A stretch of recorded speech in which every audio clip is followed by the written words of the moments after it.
Viral ngayon sa social media ang matapang na paglalabas ng hinaing at mga sentimiento on air ng batikang Itbulaga main host na sina Joey De Leon at Tita Soto nitong April 17, 2024.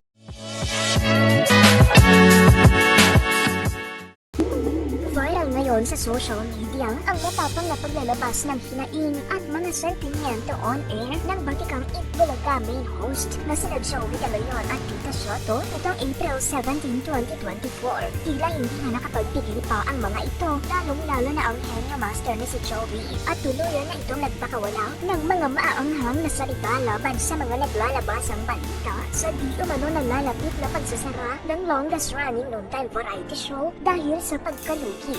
Ayon kasi sa mga umiingay na balita, nag-uusap na raw ang producers ng Itbulaga dahil lumalaki na ang production cost ng programa at malulugi na raw ito. Pero mariing kinondena nila Tito Sen at Joey ang anilay fake news na ito. Ani Tito Sen, may mga sinungaling na nagkakalat na nalulugi na raw tayo at magsasara na raw tayo, sabi ng mga sinungaling.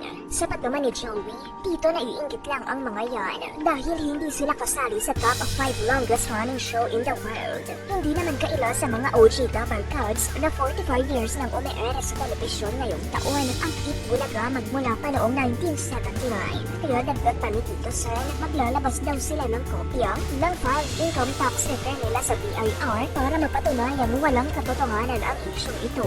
Para mapatunayan na tayo ay hindi nagsisinungaling at sila ang sinungaling.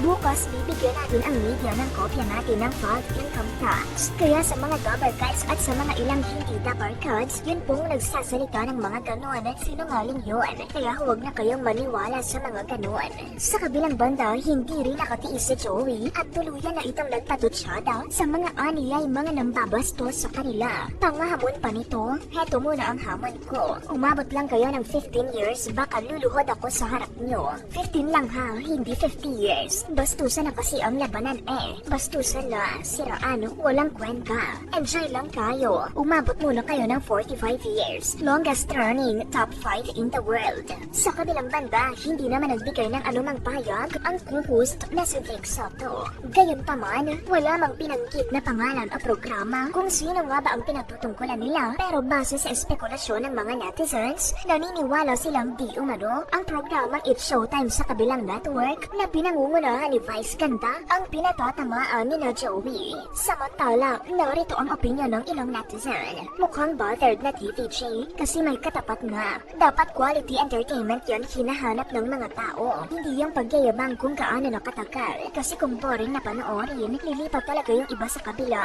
Totoo naman, patunayan nyo muna. Abutin nyo muna kahit 10 taon lang. Itbulaga 4 na dekada na mahigit. Solid double cuts Itbulaga. Si Vice lang naman ang pumupuhay sa Showtime. Pag wala siya, napaka-boring panoorin. Pero sa hindi lahat may kakayanang magpasaya ng tao.